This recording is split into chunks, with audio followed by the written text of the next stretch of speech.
오늘은 평지수훈 제 17번째 마태복음 12장 43절로 50절 말씀 가지고 물 없는 곳엔 쉼이 없다는 주제로 말씀 나누겠습니다. 12장 오늘 마지막입니다. 물 없는 곳에 쉼이 없다. 맞습니다. 그런데 사하라 사막에서 사는 사람들이 있더라고요. 근데 그 사람들도 물 없이는 거기서 살 수가 없습니다. 어디선가 물을 공급받고 또 음식도 공급받고 그렇게 살고 있더라고요. 사막 가운데 전혀 물이 없는 게 아니에요. 오아시스라고 하는 곳이 있어요. 그리고 그 사하라 사막에 보니까 폭포라고 하는 아주 그 큰 폭포라는 그런 이름을 가진 이름을 프랑스 사람들이 붙였는데 크지 않고요. 겨우 뭐 한 2m 남짓 되는 그런 폭포인데요. 그 사막 가운데 계곡 이렇게 캐년, 그랜드 캐년 같은 그 계곡이 쭉 이어지는데 그 어느 한 부분에 보니까 그러니까 절단면이에요. 그러니까 사하라 사막의 계곡의 절단면인데 그 절단면의 높이는 굉장히 높은데 그 중간에서 이렇게 물이 솟아 나오는 거예요.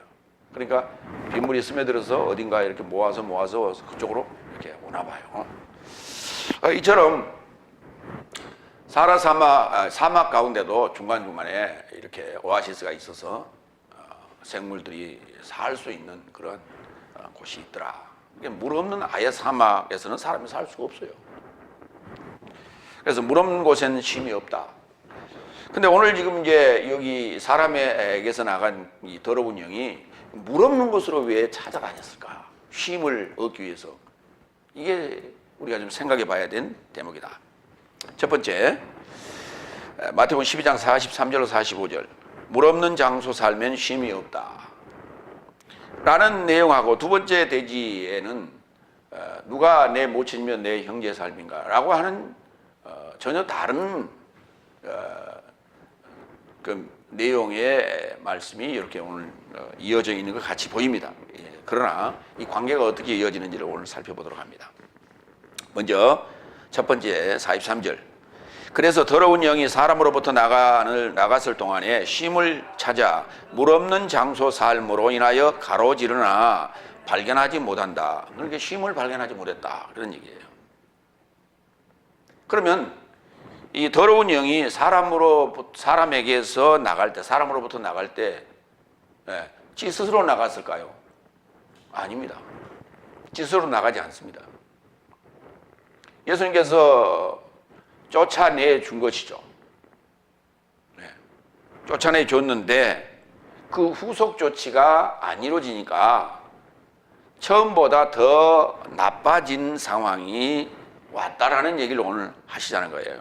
그런데 더러운 영이 나가서 사람에게서 나가서 물 없는 곳으로 찾아다니면서 쉼을 얻고자 했어요. 쉼이라는 게 뭐냐면 여기서 쉼이라는 것은 올라가는 쉼입니다. 올라감을 그치는 거예요. 그러니까 올라감을 그친다는 얘기는 인생이라고 하는 것이 찾아가는 것이 우리가 천국이에요. 천국을 찾아가는 것이 그러니까 올라가는 일인데 안하하는 일인데 그 안하하는 일을 파워 그친다. 그러면 이제 결국은 최종점에 종착점에 도착한다는 얘기가 되는 거예요. 그런가 하면 또 카타 파워라는 쉼도 있다고 말씀드렸어요. 그것은 내려가는 것을 이제 더 이상 쫓아가고 내려가는 것을 그치는 일이다. 두 가지 쉼이 있다. 올라가는 그침과 내려가는 그침이 있더라. 오늘 여기서는 올라가는 그침을 얘기하는 거예요. 더러운 영이 사람으로부터 나갔다 그랬어요. 더러운 영이 무엇이며 사람으로부터 나간다는 게 개념이 무언가를 우리가 좀 여기저기 살펴보도록 합니다. 먼저 누가복음 6장 18절 보겠습니다. 그에게서 듣고자 그리고 저 삶의 질병 삶으로부터 나음 받고자 왔다. 그래서 더러운 영에 의하여 고난받는 삶도 치료받더라. 예수님이 이제 더러운 영에 의하여 고난받고 있는 그 질병을 가진 삶을 치료하시는 얘기인데요.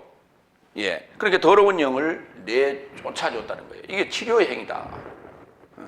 그러니까 이러한 치료의 행위를 당한 오늘 이 사람에게서 나간 더러운 영이 무슨 일을 했는가라고 하는 것을 오늘 지금 설명하는 거예요. 우리 일반적으로 알지 못하죠. 더러운 영이 나갔으면 그냥 나간 걸로 알고 있지. 그 나가서 그가 뭘 하고 다니는지, 그리고 또 어떻게 다시 들어오는지라고 하는 것을 오늘 말씀하는 대단히 중요한 대목이다. 누가복음 8장 29절도 봅니다. 왜냐하면 그가 더러운 영에게 사람으로부터 나오라고 명하더라.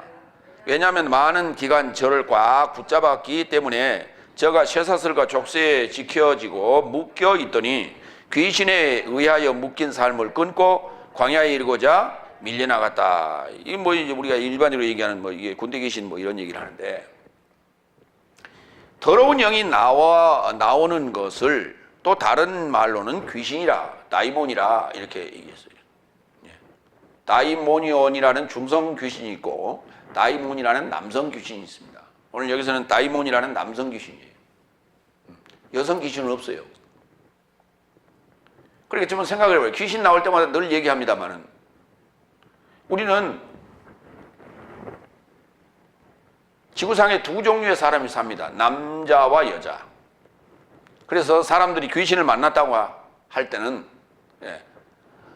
늙은 귀신, 할아버지 귀신도 만나고 할매 귀신도 만나고, 그런가 하면 또 처녀 귀신도 만나고 총각 귀신, 몽달 귀신도 만나고, 되게 그렇죠. 그래서 두 종류의 귀신을 우리가 성별로 만나게 됩니다. 그런데 성경에는 여성 귀신이 없어요. 세상에서 귀신 중에 가장 무서운 귀신이 여성 귀신이에요. 얼마 전에 뉴스에 나오는데 보니까 이런 뉴스가 나왔어요. 차가 이게 밤길을 달릴 때 라이트를 켜는데 쌍라이트라는 게 있어요. 라이트를 조작하는 그것을 이렇게 밀면 이게 라이트가 두 개 켜져요. 하나는 아래로 켜고 하나는 위로 켜고 이렇게 라이트가 나가는 거예요. 쌍라이트를 뒤에서 켜면 앞차 운전자가 운전하기가 굉장히 힘들어요. 왜? 그 백미러에 뒷차에 그 라이트가 비쳐가지고 반사돼가지고 운전하는데 굉장히 장애를 받습니다. 그래서 그 중국에서 이제 그 유행하고 또 판매되는 건데 스티커라는 게 있어서 뒤 창문에다 유리창에다 붙여놓으면 라이트가 위로 비치면은 거기에 귀신이 형상이 나타나는 거예요. 그러니까 뒷차가 깜짝 놀래가지고 그래서 신고를 했다는 거예요. 그걸 찍어가지고. 그러니까 앞차는 할 말이 있죠. 예전에 그러한 경험을 몇 번 했다는 거예요. 뒤에 쌍라이트를 켜가지고 자칫 눈이 갑자기 부셔져요. 뒤에 이 라이트 반사경에 불빛을 보게 되면. 그래서 사고가 날 뻔해서, 그래서 마침 그게 판매를 해서 그걸 갖다 붙였다. 그랬더니 그게 법적으로 잘못됐다는 거예요. 그래가지고 그 양반 붙이고 다닌 앞차에게 벌금 10만 원을 부과했다고 부산에서요. 그래서 한동안 그 SNS에서 한참 그 이슈가 됐던 적이 있어요. 사실 잘못한 건 뒷차가 잘못한 거예요. 근데 운전하고 할 때는 그 쌍라이트를 뒤에서 켰을 때 앞차가 뒷차에게 제재할 방법이 없어요. 어떻게? 그 문제는 뒷차가 문제가 있는 거예요. 근데 거기 보면 그 스티커에 나오는 귀신 형상이 다 여자예요. 피를 흘리고 있고 머리 풀고 있고 이러단 말이에요. 그냥 깜짝 놀라지 뭐. 그렇죠. 그러니까 이게 성경에 나오는 귀신과 일반적으로 우리 세상에서 우리가 알고 있는 귀신하고는 전혀 다른 얘기를 하는 거예요. 성경에 두 가지 귀신이 나오는데 남성 귀신과 중성 귀신 두 가지밖에 없어요. 거기에는 할매 귀신도 없고 처녀 귀신도 없고 몽달 귀신도 없고 할아버지 귀신도 없어요. 성경의 얘기와 일반적인 얘기는 다르다.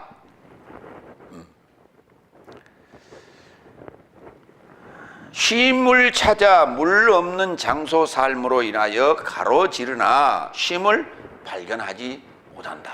그러니까 쉼을 찾아서 지금 다니는 거예요. 쉼을 찾아서 다니는데 그 더러운 영이 왜 쉼을 찾아가는지, 물 없는 곳으로 찾아가는지를 좀 보겠습니다. 마가복음 5장 13절. 그러자 그가 저 삶에게 허락하자 곧장 더러운 영의 삶이 나와서 돼지에 이르고자 들어가니 무리가 바다에 이르고자 절벽에서 뛰어내렸으니 2000삼쯤 있었고 바다 안에서 질식되었다.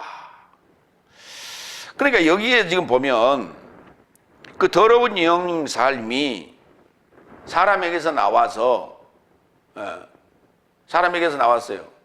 근데 그 나오게 하신 이가 예수님께서 그렇게 하셨거든요. 그런데 조건부로 나온 거예요. 돼지떼에 들어가게 해주세요 라는 조건부로 더러운 영이 그 사람에게서 나온 거예요. 근데 거기 지금 돼지떼가 한 2000마리쯤 됐더라라는 게예요. 그런데 그 더러운 영 삶이 그 돼지 속에 들어가서 물 속에 빠져 지금 바다 속에 빠져 죽었어요. 그러니까 귀신은 물을 싫어합니다. 귀신은 물을 싫어해요.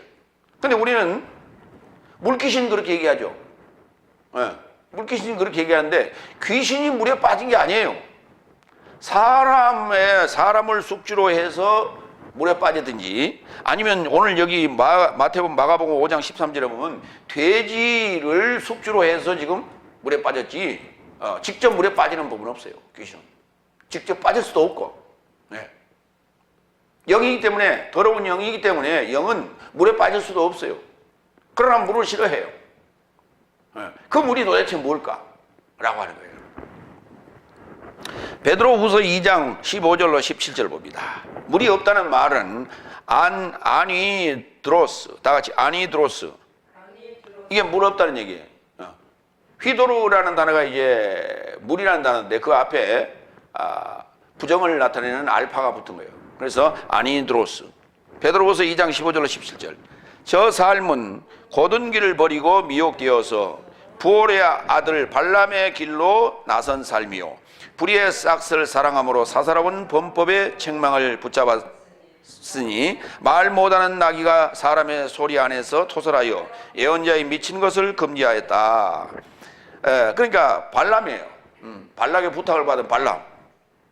이 발람의 얘기인데 이런 삶은 물 없는 삶이요 태풍에 밀려다니는 구름이요 저런 삶에게 어둠의 암흑이 내세에 이르고자 지켜진 것이다. 그렇게 죽을 자예요. 물이 없다는 것은 죽은 자나 다름이 없어요. 죽은 자를 얘기해요. 그런데 죽기는 죽었는데 시체인데 돌아다니는 시체예요. 움직이는 시체예요. 일하는 시체예요. 그러니까 물이라는 건 생명을 얘기하는 것인데 이 생명수가 없는 그러한 셈이더라. 그것을 우리가 발람이라. 그러니까 진리가 아닌 비진리를 가지고 있는 자들을 우리가 통칭하여 물 없는 자, 물 없는 곳 그렇게 지금 얘기하는 거예요. 그래 물 없는 곳은 우리는 사막이라고 그러죠. 광야라고도 하고요. 그게 광야로 다녔다는 얘기예요. 광야가 어디라고 했습니까? 교회라고 그랬죠. 예. 그러니까 교회는 말씀이 있죠. 그런데 말씀이 없는 곳에서 거기서 쉼을 얻고자 쉼을 찾고자 돌아다녔다는 거예요. 그런데 찾지 못했다. 발견하지 못했다. 유다서 1장 11절로 12절 같은 내용인데요. 저 삶에게 화로다. 왜냐하면 저 삶이 가인의 길을 전진하였으며 발람의 싹의 미혹으로 쏟아내게 되었으며 고라의 반항으로 멸망하였으며 이런 삶은 두려움 없이 함께 즐기며 자신 삶을 목양하는 네 삶의 사랑 안에 있는 암초이며 바람에 의해 활보하는 물없는 구름이요 두 번 죽어 뿌리 뽑힌 열매 없는 낙엽진 나무요. 가인, 발람, 고라 의 삶이라고 하는 것을 그렇게 설명했어요. 사랑 안에 있는 암초요, 바람에 의하여 활보하는 물없는 구름이요, 두 번 죽어 뿌리 뽑힌 열매 없는 낙엽진 나무요. 다 쓸모없는 것들이에요. 이건 왜냐하면 물이 없어서 그런 거예요. 하나님의 말씀이 없어, 진리의 말씀이 없어서 그런 거예요. 그 진리의 말씀을 없는 곳으로 찾아다니는 거예요. 이게 귀신이 그리고 더러운 영이 좋아하는 장소예요. 쉼이라는 단어를 갖고 있습니다. 아나파우시스라고 하는 거예요. 아나파우어 쉬다, 명사 아나파우시스, 올라감을 그친다. 이게 우리가 지난번에 한번 나왔어요. 그렇죠? 마태복음 11장 28절로 30절 말씀에서 우리가 봤어요. 한번 보겠습니다. 수고하고 무거운 짐진 삶은 모두 나를 향해 오라. 나도 네 삶을 쉬게 하리라. 아나파우어. 나의 멍에를 네 삶을 접하여 덜쳐 매고 나로부터 배우라. 나는 온유하고 마음으로 겸손한 자이다. 그러므로 네 삶의 목숨 삶으로 쉼을 발견할 것이다. 왜냐하면 나의 멍에는 쉽고 나의 집은 가볍도다. 그러니까 더러운 영이 나간 다음에 후속 조치가 뭐냐면 나로부터 배우라는 거예요. 요 배움이라고 하는 요 지식이, 그래서 배워서 내가 가지고 있는 게 뭐냐 할 때 이게 물샘이에요. 이 물샘을 가지고 있었다면 반드시 그 나갔던 더러운 영인 귀신은 들어오지 않았을 거예요. 그런데 물샘이 없으니까 귀신이 들어오는 거예요. 다시 더러운 영이 들어오는 거예요.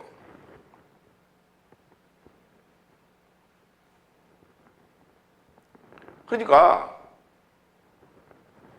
하나님의 말씀을 들으면, 진리의 말씀을 들으면 귀신이 나가요. 더러운 영이 빠져나간다고.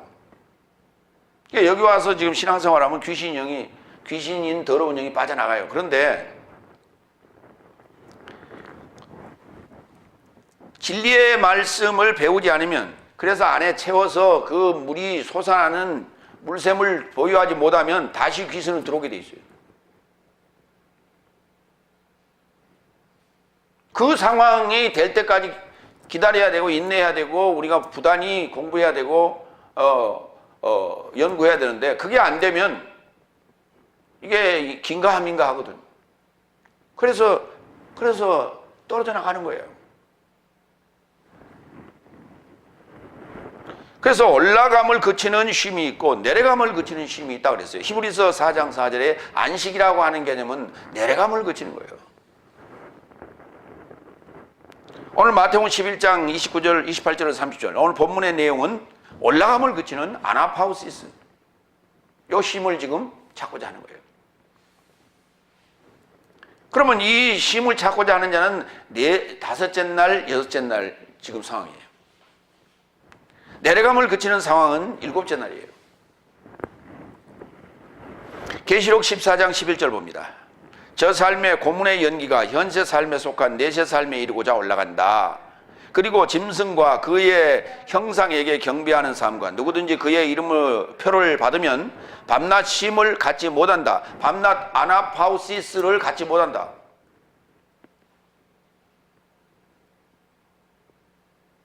계속해서 뭔가를 찾아 올라가는, 올라가다 미끄러지고 올라가다 미끄러지고 자꾸 올라가다 미끄러지는. 그래서 우리가 반복하는 실수, 반복하는 반성문 쓰는 그러한 삶, 이게 자꾸 올라가다가 내려오고 올라가다 내려오고, 올라가다 미끄러지려고 올라가다 미끄러지려고 계속해서 반복해서 하는 거예요. 이게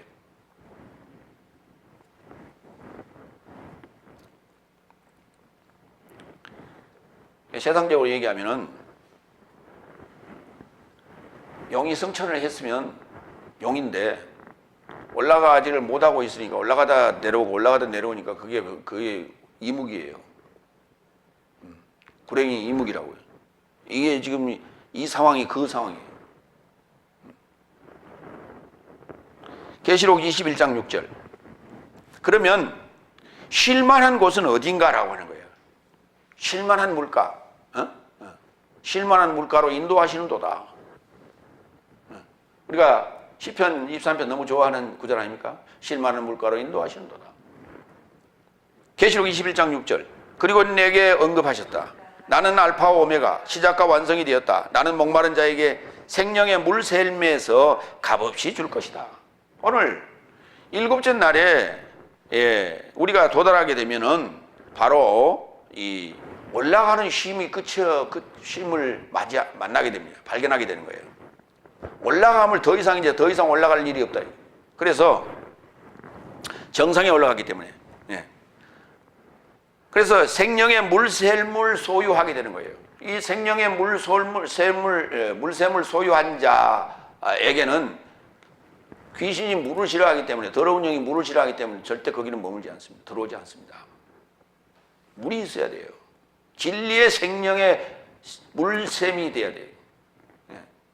샘에서 물을 퍼다가 주는 샘물 교회가 아니라 물샘 교회가 되고 물샘이 돼야 돼, 내 자신이. 그러니까 잘 보세요.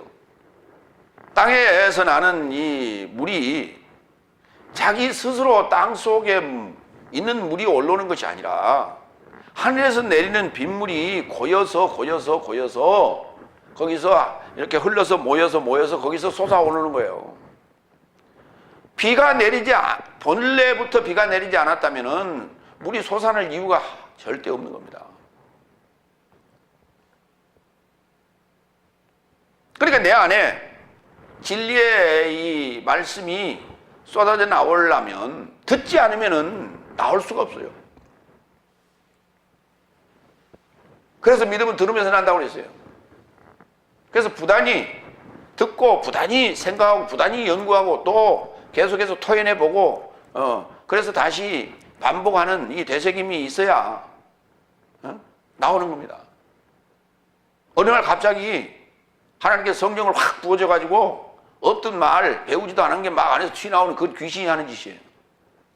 근데 우리는 그걸 기대하고 있다는 거예요. 귀신적인 요소를 기대하고 있어요.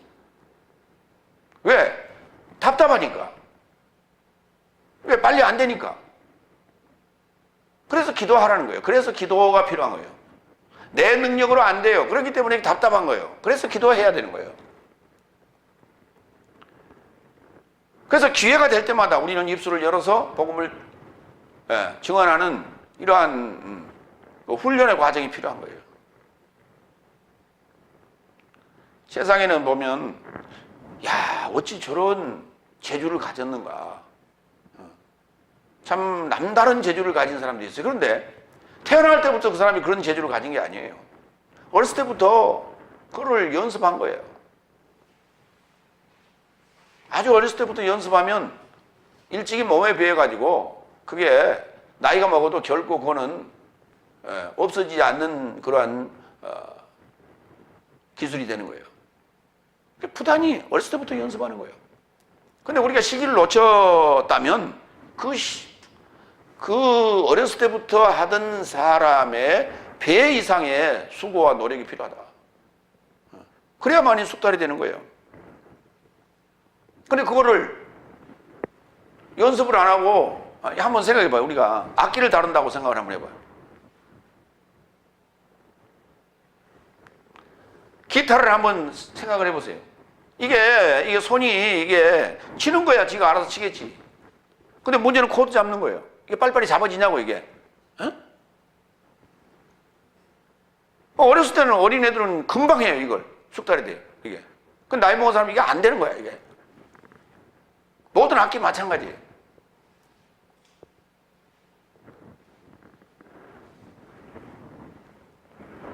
똑같은 이치다. 근데 어느 날 갑자기 귀신이 팍 들어와가지고 갑자기 기타 칠 줄 모르는 사람이 기타를 막 친다. 간혹 그런 경우가 있긴 있어요. 그게 귀신적이라니까.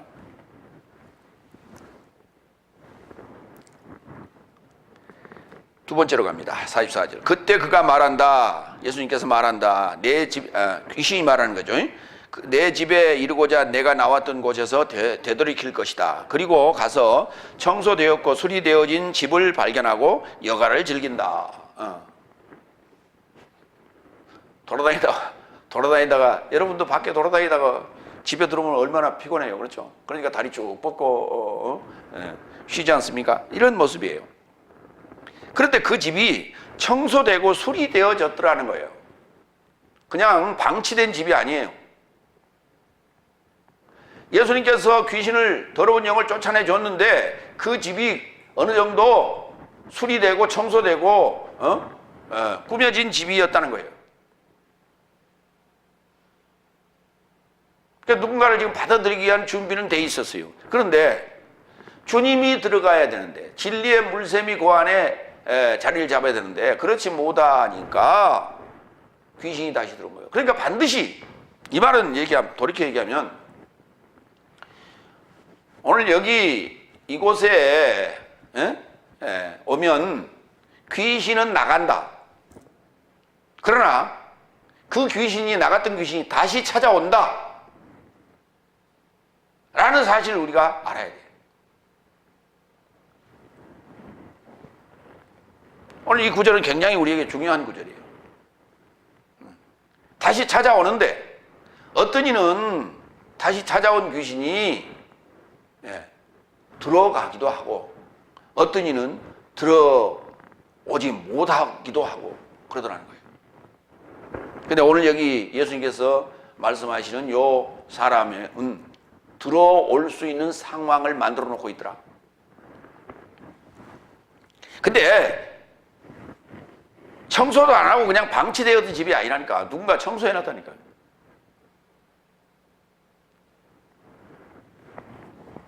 청소되고 빈 집 좀 보자고요. 마태복음 5장 22절.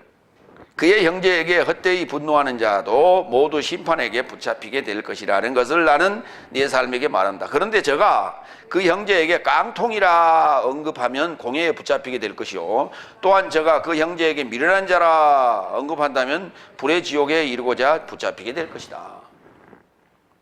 여기 오늘 실제로는 그가 깡통이고 그가 미련한 자 맞아요. 그럼에도 불구하고 그렇게 말하지 말라는 거예요. 만약에 이게 지금 깡통이고 미련한 자라면 반드시 누가 다시 들어갈 확률이 높은 거예요. 더러운 영인 귀신이 다시 돌아올 확률이 높은 자라는 거예요, 이 자는. 그렇기 때문에 부단히 그자에게 말씀을 증언해서 가르치고 증언해서 안에서 물이 쏠 수 있도록 그렇게 하라 하는 얘기죠. 청소했다는 말은 싸로라고 해요. 마태복음 23장 29절을 보겠습니다. 수리된 집 좀 살펴봅니다. 위선자 서기관 삶과 바리새인 삶이여 네 삶에게 화로다. 왜냐하면 네 삶이 예언자 삶의 무덤을 건축하고 의인 삶의 기억이 비석인데요, 비석 삶을 꾸민다 그랬어요. 이 꾸민다는 단어가 코스메오라는 단어인데, 이 단어가 이게 수리하다 또는 꾸미다 이런 단어예요. 우리 수리한다는 것은 뭐예요? 꾸미는 거 아닙니까? 내부 수리, 외부 수리, 꾸민다는 얘기예요. 그러니까 서기관 바리새인 살과 같은 그러한 종교인적인, 종교라고 하는 곳, 종교.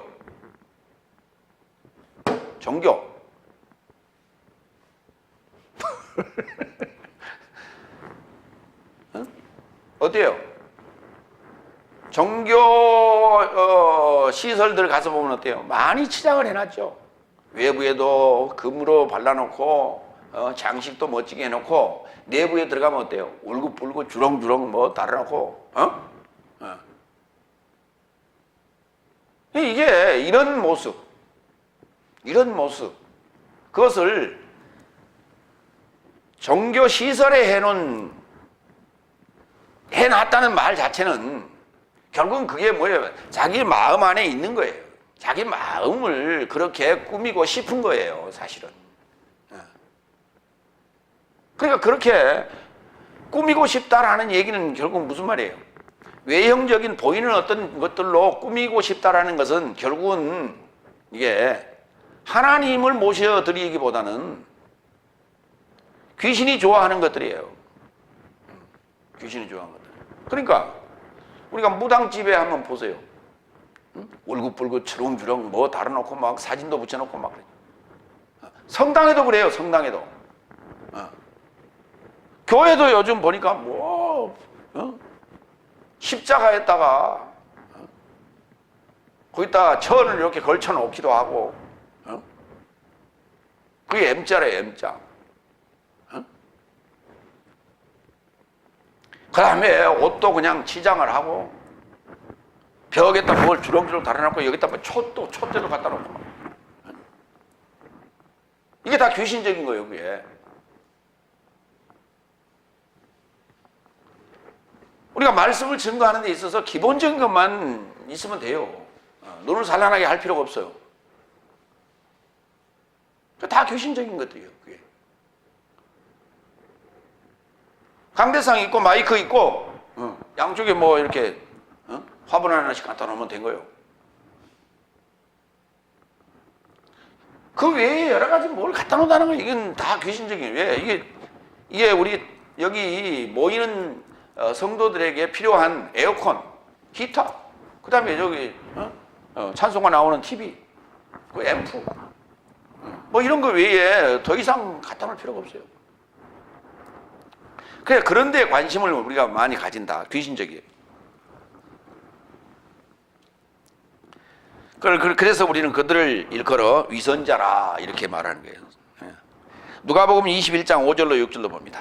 그리고 어떤 삶이 좋은 돌 삶과 봉헌물 꾸며진 성전에 관하여 말하자 예수께서 그에게 언급하시되 네 삶은 이런 삶을 구경하는데 날 삶이 올 것이니 돌에 접한 돌이 그 날 삶 안에서 노임받지 못할 것이니 돌이 붕괴되지 않을 것이다.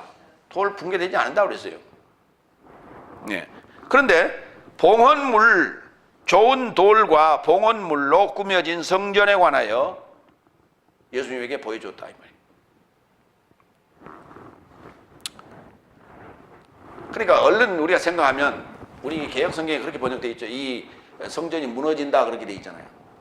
그러니까 잘 꾸며놨는데 무너진다 그래야 이게 통쾌하지 않아요. 근데 예수님 무너지지 않는다 그랬어요. 붕괴되지 않는다. 그렇게 번역을 하려니까 이상하거든. 그러니까 무너져야지. 봉헌물로 장식하고 진귀한 돌들로 전부 다 장식을 해놓은 그 성전이 무너져야 되는데 그게 안 무너진다? 이해가 안 되죠.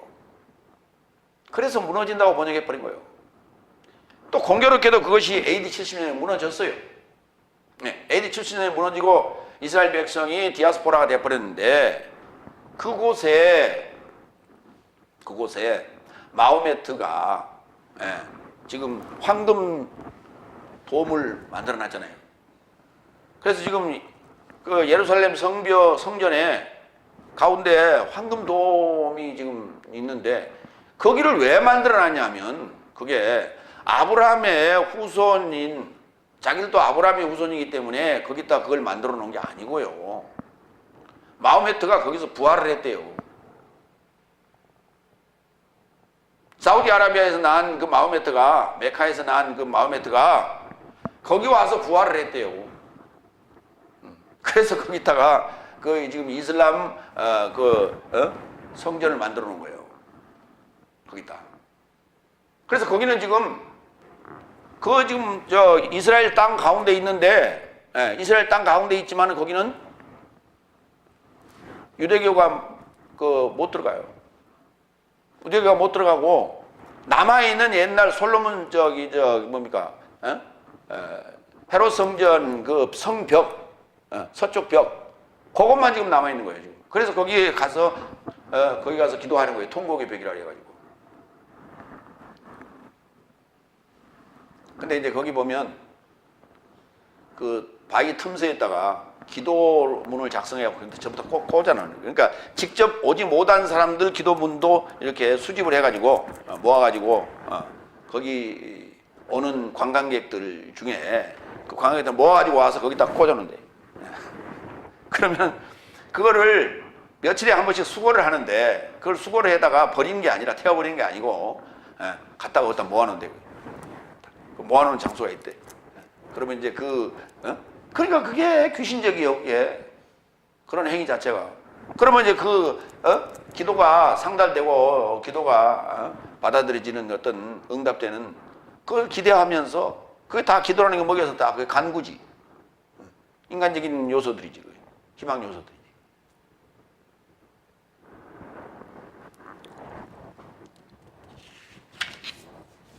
그러니 한번 생각을 해보세요. 그 예루살렘 성전이 지금까지 건재해 있다면 얼마나 기독교인들이 귀신적인 행동을 하겠어요. 그 성벽 하나 남았는데도 그런데. 그렇기 때문에 그게 무너뜨려 버려야 된다. 실제로는 무너져야 되죠. 그러나 성경은 지금 새 예루살렘 성전을 무너뜨린다는 그게 안 무너진다는 얘기를 하는 게 아니라 우리 자신이 지금 성전 아닙니까? 예. 그러나 이게 돌로 된 성전은 안 무너진다는 거예요. 산돌. 그래서 이 돌로 된 성전이 무너져야 산돌로 바뀌는 겁니다. 그래야 우리가 귀신이 안 들어오는 거지. 돌로 된 성전은 아무리 잘 꾸며놓으면 귀신이 들어와요. 이 집에 들어왔다는 거예요. 세 번째, 45절. 그때 그는 가서 자신보다 더 나쁜 다른 7 영살물 자신에 결합하여 데리고 들어가 거기서 눌러 앉았으니 그 사람의 최후 삶도 처음보다 더 악화된 삶이 된다. 이 나쁜 세대도 이같이 될 것이다. 여기 7 영이 뭐냐? 여기 데리고 들어간 7 영이 뭐냐? 그랬더니 어떤 이는 이렇게 얘기를 하래요. 가나안 7 족속에 해당되는 것이다. 가나안 7 족속, 그건 지금 넷째 날에, 5째 날에 해당되는 거예요. 5째 날에 해당되는 것이고, 여기 오늘 이 사람은 예수님께서 이 더러운 영을 쫓아내 줬기 때문에 6째 날 입문하는 거예요. 6째 날 입문하는 건데, 이 다른 더러운 7 영이 들어왔다는 얘기는 이제 더 이상 쫓아낼 방법이 없다. 더 이상 이제 희망이 없다. 기회도 없고 가망도 없다. 왜? 구약에 7 영이라는 단어가 없어요. 신약에 7 영이 4군데 나와요. 그게 다 어디 나오냐? 계시록에 나와요. 1장 4절, 3장 1절, 4장 5절, 5장 6절. 그런데 여기 4번 등장하는 7 영은 하나님의 영이에요. 하나님의 7 영. 그 중에 5장 6절만 보겠습니다. 내가 또 보니 보좌와 네 생물과 장로들 사이에 희생양이 섰는데 일찍 죽임을 당한 것 같더라. 7 뿔과 7 눈이 있으니 이 눈은 온 땅에 보내심을 입은 하나님의 7 영이더라. 예, 희생양. 희생양을 하나님의 7 영으로 묘사했어요. 7이라는 의미가 뭐라 그랬어요? 맹세라고 그랬죠. 하나님의 맹세의 영이에요. 그러면 맹세했다는 말은 무슨 말이에요? 더 이상 올라갈 일이 없다는 거예요. 더 이상이 없다는 거예요. 맹세. 그런데 다른 더러운 맹세의 영이 들어와서 자리 잡았단 말이에요. 맹세하라고 그랬어요? 하지 말라고 그랬어요? 하지 말라고 했죠. 그러니까 하지 말라 하는 맹세를 한 거예요. 그걸 다른 더러운 7 영이라고 말하는 거예요. 맹세를 해버렸으니 더 이상 하나님이 거기에 지금 어떤 작업을 사역을 할 하등의 이유가 없는 거예요. 이미 사역을 했었죠. 더러운 영을 쫓아내 줬단 말이에요. 근데 하나님의 뜻을 행하지 않고 있었기 때문에 나 같은 더러운 영이 맹세의 영을 가지고 들어온 거예요. 맹세의 영을.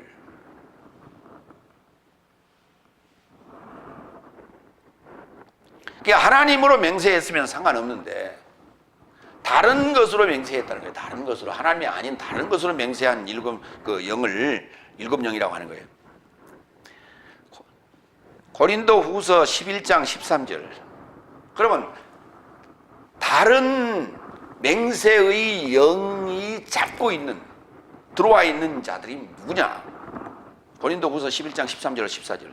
저런 삶은 거짓 사도요 속이는 품꾼이요 그리스도스의 사도의 삶에 이르고자 변장한 삶이다. 가장하다, 변장한 자, 이런 자들이에요. 놀라운 것이 아니다. 이런 일이 놀라운 일이 아니다. 사단 그자도 광명의 사자에 이르고자 변장한다. 그렇게 일곱 영이 누구예요? 사단이라는 얘기예요. 그런데 일곱이라는 단어를 썼을 때는 최종 어떤 결론을 내려버린 거예요. 본인이. 나는 이거다! 라고 결론 내려버린 거예요. 이걸 우리가 신성모독이라고 그래요. 이걸. 우리 12장에서 이미 앞에 나왔던 얘기가 신성모독 아니에요. 응? 네. 신성모독하는 자는 결코 노임을 받을 수가 없어요. 더 이상 이제 노임을 받을 방법이 없는 거예요. 이제는. 그렇기 때문에 우리가 말을 함부로 해서는 안 된다는 거예요. 말을 함부로 해서는 안 돼요. 막가는 말을 하면 안 돼요. 이 막말이라고 그러는데 그걸 막가는 말은 막말을 줄여서 막말이라고 그러는데 사람에게는 막말을 하는 수가 있는데 그거는 용서를 받을 수가 있어요. 노임을 받을 수가 있어. 그러나 하나님의 앞에 막말해버리면 그게 막말을 했다는 얘기는 무슨 말이냐면 다른 일곱 영이 들어왔다 그 말이에요. 이게.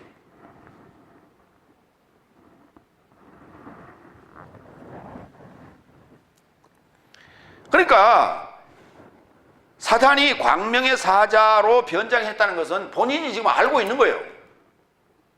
이거 이단들을 얘기하고 있는 거예요. 이단도 그냥 이단 말고 이 잘못된 이단. 다 이단이에요 사실은. 이단이란 말은 선택됐다는 얘기인데 그 선택이라는 게 뭐냐, 당을 짓다, 분당하다, 파당하다 이런 말인데, 그러면 예수님이라고 하는 그 예수교 그리고 사도들을 중심으로 하는 그 본 당에서 갈라졌을 때 우리가 그걸 분당, 파당 이렇게 얘기하는 거예요. 근데 지금 현재 2000년 동안 흘러오는 과정 속에서 수없이 파당과 분당이 분열과 이합 집산이 이루어졌는데 어느 게 본줄이에요. 원줄기라고 하는 줄기가 어디가 있어요. 그런데 2단이다 3단이다 자꾸 그렇게 얘기하는 것은 그거는 맞지 않는 얘기예요.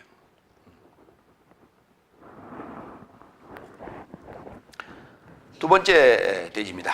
마태복음 12장 46절로 50절. 누가 내 모친과 형제인가? 전혀 딴 얘기가 지금 등장을 합니다. 네 번째 46절 47절 갑니다. 그가 아직 무리 삶에게 전하시는데 보니 그의 모친과 형제 삶이 그에게 전하려고 찾으며 바깥에 서 있었던 것이다. 그래서 어떤 이가 그에게 언급하였다. 보세요, 당신의 모친과 형제 삶이 당신에게 전하려고 찾으며 바깥에 서 있었던 것입니다. 서 있었던 것입니다. 서 있었던 것입니다. 이렇게 왜 표현했냐? 이게 지금 과거 완료예요.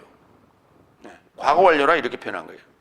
그러니까 이미 오래전부터 지금 몇 분 전서부터 와서 기다리고 있었습니다. 그래서 와서 지금 서 있는 그 자체가 완료 상태예요. 그게 과거 완료 상태예요. 그래서 그렇게 표현한 거예요. 그러니까 서 있었다, 기다리고 있었다라는 얘기가 과거 완료예요. 서 있었다, 기다리고 있었다.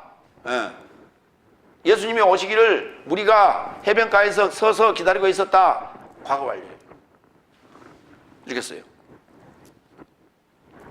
그러면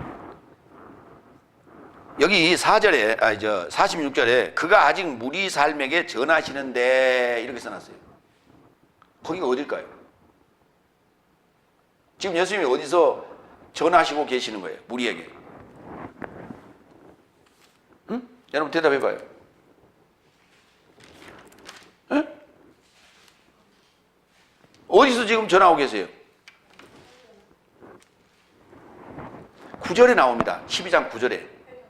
거기를 떠나, 저희 회당에 들어가시니, 거기를 떠나, 거기는 뭐냐, 우리가 일반 개혁성경에 보면 밀밭이라고 되어 있는 그곳이에요. 오늘 지금 12장 이야기가 밀밭부터 시작하거든요. 안식일에 밀밭 지나가다가 그거를 비벼 먹었죠.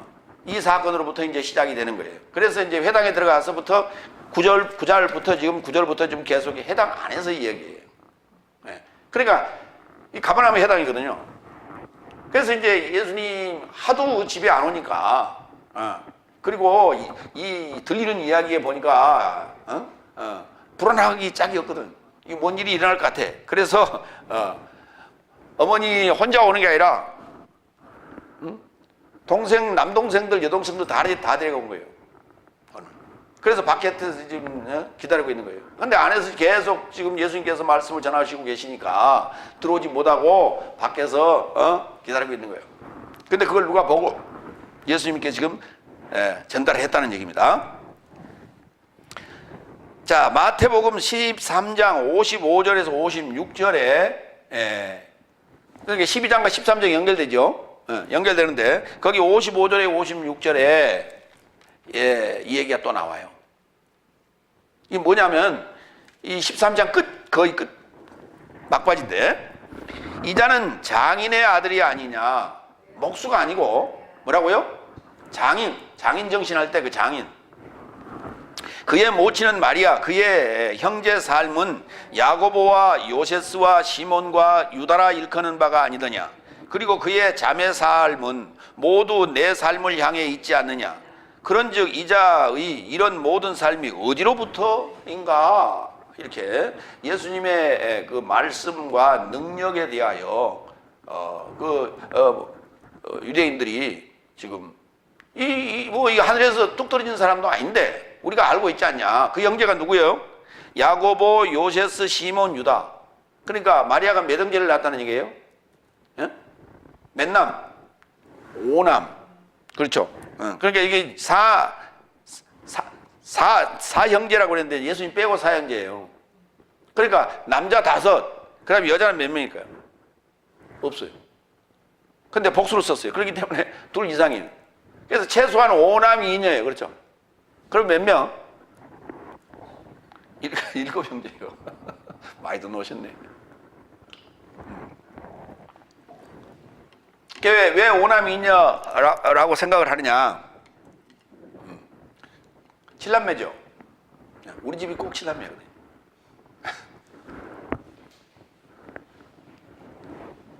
그래서 여기 이제 그 형제들의 이름이 언급이 되고, 자매들의 이름은 언급이 안 되고, 수로만 표시되는데 복수로 표현했어요. 그러니까 둘이 될지 셋이 될지 알 수가 없어요. 하여튼 하나 이상이 하여튼.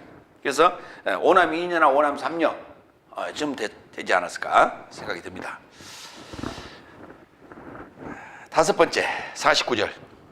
그러자 그는 답변하여 자신에게 언급하던 자에게 언급하였다. 누가 내 모친이며 내 형제인가? 누가 내 형제 삶인가? 그리고 그의 손을 그의 제자 삶을 접하여 내밀면서 언급하였다. 보라, 내 모친과 내 형제 삶이다. 어이가 없는 거예요 지금. 누군가 지금 이게 밖에 지금 어머니랑 형제들 자매들 지금 와서 기다리고 있습니다. 빨리 나가 보세요. 그랬더니 예수님 뭐라 그랬어요? 누가 내 모친이면 내 형제 삶인가? 그러면서 제자들을 가리키면서 뭐라고 그랬어요? 저들이 바로 내 모친이면 내 형제 삶이다. 그러라고 얘기했어요. 그러니까 거기 있는 사람들이 지금 뜨악했겠죠, 그렇죠? 무슨 소리예요, 저 소리가? 그러니까 우리는 분석을 한번 해보자 말이에요. 어머니는 주님 편인 줄 알았어요, 그렇죠? 왜? 예수님이 사역을 시작하도록 가나 혼인잔치에 예수님을 데리고 가서 거기에서 물로 포도주를 만드는 일을 행하게 하신 이가 바로 어머니예요. 근데 어머니도 지금 뭐라고 그랬어요? 나 모르겠다 그랬어요. 이 순간, 그러니까 이 순간만은 동생들 편이었나 봐요. 어머니가. 어머니 입장에서 보면은 이 소리를 직접 들었다면은 굉장히 섭섭하고 한편으로는 괘씸하기도 하는 생각이 들 대목이에요. 그런데 각자 구원의 대상으로 볼 때 호칭이 뭐냐를 떠나서 논처럼 냉정한 발언이었다. 그러니까 예수님의 모친이고 예수님의 형제 자매이기 때문에 구원을 얻는데 자동으로 얻는다, 그런 일은 없다는 거예요. 목사님의 가족이라고 해서 구원을 얻는데 자동으로 구원을 얻는 법은 없다는 거예요. 이 얘기를 오늘 하자는 거예요, 여기서.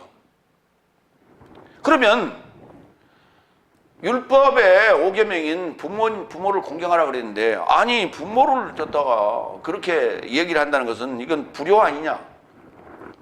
맞아요. 역사적으로 볼 때 위대한 인물들은 대개 불효자들이었어요. 이순신 장군이 일찍 돌아가셨죠. 40 몇 살에 돌아가셨는데 부모님 먼저 세상을 떴잖아요. 불효 아닙니까? 수많은 이들이 국가와 민족을 위해서 일하다가, 그리고 자신의 신념을 위해서 일하다가 투옥되는 일, 몸이 상하는 일, 그리고 사약을 받고 또는 전장터에서 죽어가는 일, 이게 다 불효자들이에요, 사실. 어쩌면 예수님께서는 앞으로 있을 십자가의 사건, 마리아 모친보다 먼저 가잖아요. 세상을 뜨게 되잖아요. 예. 이 사건을 염두에 두고 하신 발언일 수도 있겠다. 그러니까 오늘 우리가 이와 유사한 발언은 앞에서도 수없이 말씀하셨어요. 예. 왜? 부모나 전토를 버리는 자는 금세에 100배나 받겠다.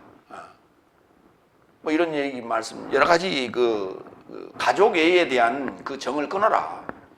그렇지 않으면 안 된다 하는 얘기들을 수없이 얘기했어요.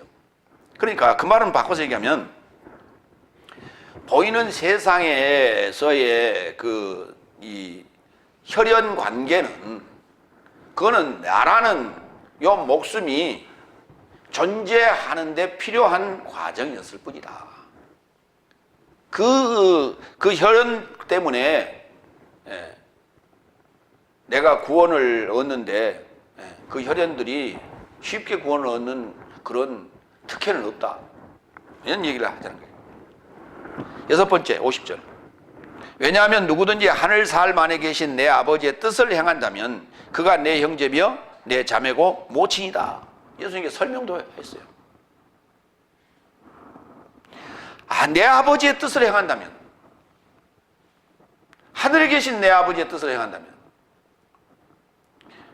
그러니까 오늘 지금 세상에 이 형제 자매들을 대상으로 하늘의 형제 자매를 만들어 오신 거예요, 예수님께서.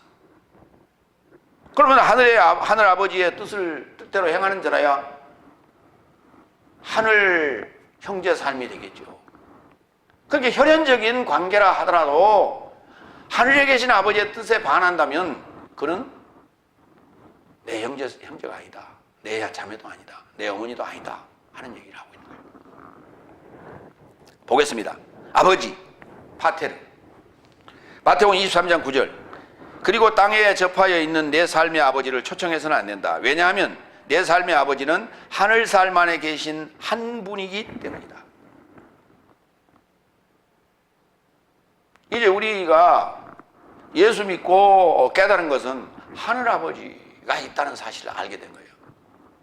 네? 그러니까 내 아버지도, 육신의 내 아버지도 그를 보고 아버지라 부르고, 나도 그를 보고 아버지라 부르고, 내 육신의 어머니도 그를 보고 아버지라 불러요. 그러면 나하고는 어떤 관계가 되는 거예요? 내 아버지와 내 어머니와 나와의 관계가 어떤 관계가 돼요? 형제 관계가 되잖아요. 그러니까 하늘 아버지를 인정하는, 초청하는 자들이라면 새로운 가족 관계가 된다는 거예요. 새로운 가족 관계가 된다. 그런다고 교회 같이 다니면서 자기 육신의 아버지 보고 형님 그러지 마세요. 그러니까 육신의 관계는 그대로 호칭을 불러주시되 우리 마음속으로 하늘에 가면 다 이제 아버지 앞에 우리가 다 형제가 되는구나 라고 생각을 하시면 돼요. 육신의 옷을 벗으면 그렇게 되는 거예요. 마가복음 6장 10절 당신의 나라가 오셔야 합니다. 당신의 뜻이 하늘 안에서처럼 땅에 접하여 발생되어야 합니다. 뜻? 예, 이 뜻이 뭐냐? 뜻이 하늘에서도 이루어지고 땅에서도 이루어져야 된다는 거예요. 그러니까 하늘에서 이루어지는 뜻은 뭐이고 땅에서 이루어지는 뜻은 뭐냐? 하늘에서 이루어지는 뜻은 사단이 하늘에서 내쫓기는 거예요. 샤마임에서 이게 샤마임 쌍수가 단수로 바뀌는 거예요. 그렇게 되면 사단이 땅으로 내어 쫓겼으니까 그 사단을 잡으러 하늘에서 삼위일체 되신 주님께서 오시는 거예요. 이게 하늘의 뜻이 이루어지는 거예요. 그래서 당신은 나라가 오셔야 됩니다. 나라가 오셔야 된다는 얘기가 무슨 말이에요? 뜻이 이루어지면 나라가 오시게 돼 있어요. 뜻이 이루어졌다는 얘기는 무슨 말이에요? 쌍수가 단수가 됐다는 얘기예요. 사단이가 땅으로 내어 쫓겼다는 얘기. 그러면 단수된 거 아닙니까? 이렇게 단수가 되면 당신의 나라가 오게 돼요. 삼일체이신 주님이 오시게 돼요. 땅으로. 그러면 땅에서 접하여 또 뜻이 발생하게 되는데 그게 뭡니까? 땅에서 물과 피와 영이 합하여 이 셋이 합하여 하나가 되는 거예요. 그래서 바로 하나님 나라가 이루어지는 거예요. 예수님이 사역하시는 것은요, 이렇게 보셔야 돼요. 예수님은 아들이고 말씀이죠. 예. 그런데 증언하잖아요. 예수님께서. 하늘의 삶을 증언하잖아요. 구약의 삶을 증언하잖아요. 그렇기 때문에 안에 성령이 계시는 거예요. 함께 하시는 거예요. 그러니까 증언 아니면 성령이 하시는 거예요. 이 성령이 언제 결합됐어요? 예수님께서 세례받고 올라오실 때 하늘이 열리고 성령이 비둘기같이 내려왔잖아요. 이 상태에서 누구와 아버지의 관계 속에서 얘기를 해요. 아버지는 지금 하늘에 계신다고 생각을 하고 지금 말씀을 하시는 거예요. 사실은 같이 계시는데 하늘에 계신다고 생각을 하고 나와 아버지는 하나다. 나는 아버지의 아들이다. 이렇게 표현한단 말이에요. 그러니까 그렇게 그 관계가 지금 뭐예요? 삼일체예요. 그게. 근데 아버지와 나는 하나다 그러니까 이일체로 보는 일도 있는데 그렇지 않아요. 삼일체예요. 그게. 마태복음 7장 21절 나에게 주여 주여 말하는 자 모두가 하늘 삶의 나라에 이르고자 들어가지 못할 것이다. 오히려 하늘 삶 안에 계신 내 아버지의 뜻을 행하는 자라야 자가 들어갈 것이다. 그러니까 천국에 우리가 들어간다라는 얘기를 하는데 천국에 들어가는 것은 삼일체 안 되면 못 들어가요. 하나님의 나라가 되지 않으면 들어갈 수가 없어요. 그걸 들어간다라고 표현했어요. 들어간다라고 표현하니까 에이세르코마이라는 단어를 쓰니까 그냥 어디 걸어서 들어가는 줄 알아요. 되지 않은데 어떻게 들어가요? 갈라디아서 4장 25절 봅니다. 어머니에 대해서 보겠습니다. 메테르, 파테르 메테르. 이 하갈은 아라비아 안에 있는 시내산으로 지금 예루살렘과 동등한 서열이며 그 자녀 삶과 함께 종살이하고 있다. 그러나 위에 있는 예루살렘은 자유로운 자이니 내 삶 모두의 어머니이다. 누구나 좋은 어머니를 원하는 자는 없을 거예요. 자유자인 어머니를 원할 거예요. 그 어머니가 누구냐? 예루살렘이에요. 시내산도 어머니요, 예루살렘도 어머니예요. 시내산은 넷째 날 어머니요, 예루살렘은 다섯째 날 어머니예요. 위에 있는 예루살렘은 이건 일곱째 날 어머니예요. 새 예루살렘 성을 얘기하는 거예요. 이게 어머니예요. 그러니까 하늘에 계신 내 아버지의 뜻대로 하는 자의 내 어머니, 내 어머니가 일곱째 날이에요.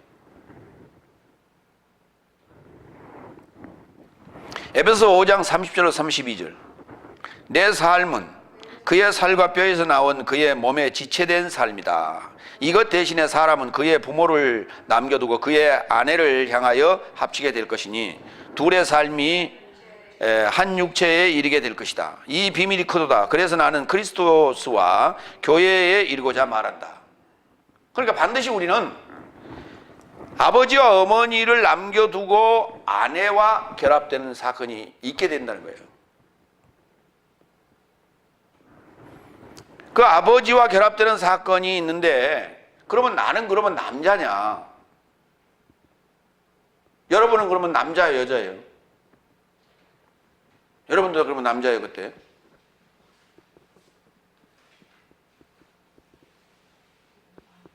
그러니까 이게 지금 이걸 한번 생각해 보시라고.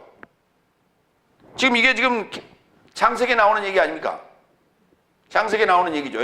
예, 창세기에 나오는 얘기인데 아담과 하와에게 했던 얘기인데 그걸 지금 에베소 5장 31절에서 인용하고 있는 거예요. 사람은 그의 부모를 남겨두고 그의 아내를 향하여 합치게 될 것이니 그랬어요. 여기 사람이란 단어를 썼어요. 남자는 그러지 않았어요. 사람이란 단어를 썼어요. 안드로포스, 히브리어는 아담이 되는 거예요.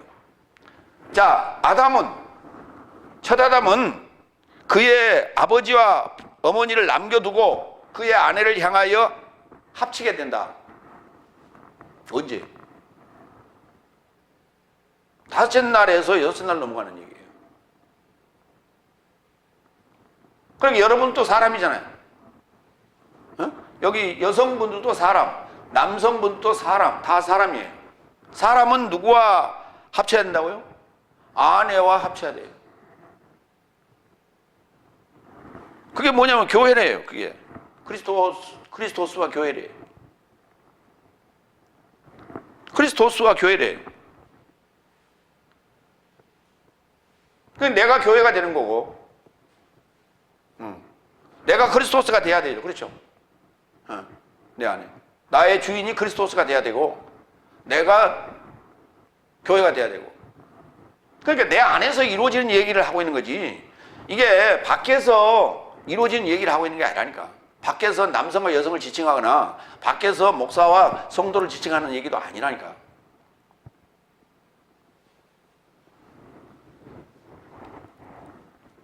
그래서 우리가 하늘과 땅이라고 하는 것을 우리 내 안에 첫사람 아담 속으로 이걸 설명하지 않으면은 도대체 이런 얘기가 이해가 되지도 않고 설명되지도 않아요. 그러니까 반드시 부모는 떠나야 될 부모가 있다는 사실이에요. 형제를 가겠습니다. 형제. 아델푸스. 히브리서 2장 11절. 거룩하게 하시는 자와 거룩함을 받는 삶이 모두 하나에서 나왔으니 이런 이유로 그 삶을 형제라 초청하기를 부끄러워 아니하신다. 예. 그래서 거룩하게 하시는 자와 거룩함을 받는 삶이 하나에서 나왔다고. 그러니까 주님도 우리를 보고 뭐라고 불러요? 형제라 부른다고요. 아델포스라 부른다는 거예요. 그러니까 이게 지금 새로운 관계가 성립되는 거예요. 하늘나라 가정에서, 예, 하나님 나라 가정에서 새로운 관계 설정이에요. 자매, 아델페, 형제는 아델포스, 자매는 아델페. 예. 그러니까 영어가 이렇잖아요. 예? 브라더 그러면 형제죠. 예. 그러니까 뭡니까? 형님을 뭐라고 불러요? 엘더 브라더 그렇게 얘기를 하죠. 그러니까 앞에다 뭘 붙여줘야 돼요. 예. 아델포스라고 하는 건 이게 형제예요. 이게 동생도 아니고 형님도 아니요. 형제라는 개념은 상하가 없는 거예요. 지금 상하가 없어요. 이게 그래서 어떤 그 관계, 어떤 상황을 설명하고 있는 거예요. 하나에서 나왔어. 모두 하나에서 나왔기 때문에 형제라고 부르는 거예요. 모두 하나에서 나왔기 때문에 자매라고 부르는 거예요. 예. 로마서 16장 1절 자매. 내가 캥그리아에 있는 교회의 집사로 있는 내 삶의 자매 포베를, 베베라고 우리 개혁성경 베베라 돼 있어요. 포베를 네 삶에게 추천한다. 이는 네 삶이 주 안에서 성도된 삶에 합당하게 그녀를 환대하게 하려 하며 그녀에게 가까이 서서 그 안에서 일거리에 내 삶이 필요케 하려 합니다. 왜냐하면 그녀는 나 자신과 많은 삶의 조력자였다. 그러니까 내 삶의 갱그리아 안에 있는 교회 집사인 내 삶의 자매 포베가 너희에게 로마로 지금 보내면서 하는 얘기입니다. 로마에 편지를 보내면서 하는 얘기예요. 너희에게 너희 사역에 큰 도움이 될 것이다. 그래서 그를 환대하라 라고 지금 이 글을 써서 보냅니다. 로마서 16장 1절이죠. 16장 27절로 갑니다. 제일 끝입니다. 그리스도스 예수를 인하여 유일하시고 지혜로우신 하나님에게 내세 삶에 이르는 영광이여라. 아멘 하고 27절이 끝납니다. 그리고 그 뒤에 여기 부록을 하나 붙여놨어요. 캥그레이아에 있는 교회의 집사 포베로 인하여 코린토스로부터 로마인 삶을 향하여 기록되었다. 로마서의 기록 인이 누군가를 설명하고 있는 거예요. 그 내용을 말씀하시는 이는 바울이었는데 그것을 받아서 적은 자가 누구냐면 고린도에 있는 갱그리아에 있는 교회 여집사 포베가 그걸 받아 적어서 로마서를 작성했다는 거예요. 그래서 1절에 그러니까 로마서 16장이 이제 마지막 장이고 마무리 장인데 그 마무리 장에 16장 1절에 포베를 언급합니다. 1절에 언급하고 마지막 27절에 또 포베가 언급되어 있어요. 그래서 오늘 예수님도 자신의 여동생들의 이름을 성경에 기록 안 해놨어요. 마태도. 마태가 기록을 하는데 마태가 기록자는 마태죠. 근데 마태가 그들의 그 예수님 여동생들의 이름을 몰랐을까요? 알았죠. 분명히 알았을 거예요. 그런데 남자 동생들은 기록이 났는데 자매들은 기록을 안 해놨어요. 그런데 바울은 로마서 16장 1절과 27절에 교회 여집사 포베를 이름을 기록해놨어요. 이게 바로 하늘에 계신 아버지의 뜻대로 행하는 자였습니다. 그래서 그 이름이 이렇게 기록되어 있어요. 마무리합니다. 사람에게서 나온 더러운 영인 귀신의 쉴 곳은 물 없는 곳입니다. 그래서 그곳을 찾아다녔어요. 왜? 물이 있는 곳, 그 물이 말씀이고 진리이기 때문에 그곳에는 자기가 살 수가 없어요. 말씀이 없는 광야 곧 교회를 가로질러 다녔는데 올라가 쉴 곳을 발견하지 못했습니다. 옛집으로 되돌아와 다른 7명 맹세의 영을 데리고 와서 그는 여가를 보냅니다마는 그것이 전부가 아니에요. 왜? 최후는 더 악화되었다 그랬어요. 바로 최후 심판의 폭풍 전야지요. 예. 그래서 한숨 돌리고 있는 거예요. 이제 더 이상 뭐 내가 발버둥 쳐봐야 나는 하늘로 올라갈 수 없어. 그러니까 나는 이북이야 라고 지금 넉놓고 있는 그런 상황이에요. 그거를 여가를 지금 우리가 가졌다 이렇게 말할 수 있는 거예요. 그런데 바로 이와 같은 상황이 이 세대와 같다 그랬어요. 이 나쁜 세대. 피리를 불어도 반응하지 않고 춤추지도 않는 이 나쁜 세대. 그들이 표적을 구해도 나는 요나의 표적밖에는 보일 표적이 없다고 그랬어요. 그것을 이해 못한다면, 요나의 표적을 이해 못한다면 다 오늘 여기 다른 더러운 7명이 들어가 있는 자와 같다. 그래서 결국 구원 얻기가 결코 쉽지 않다는 거예요.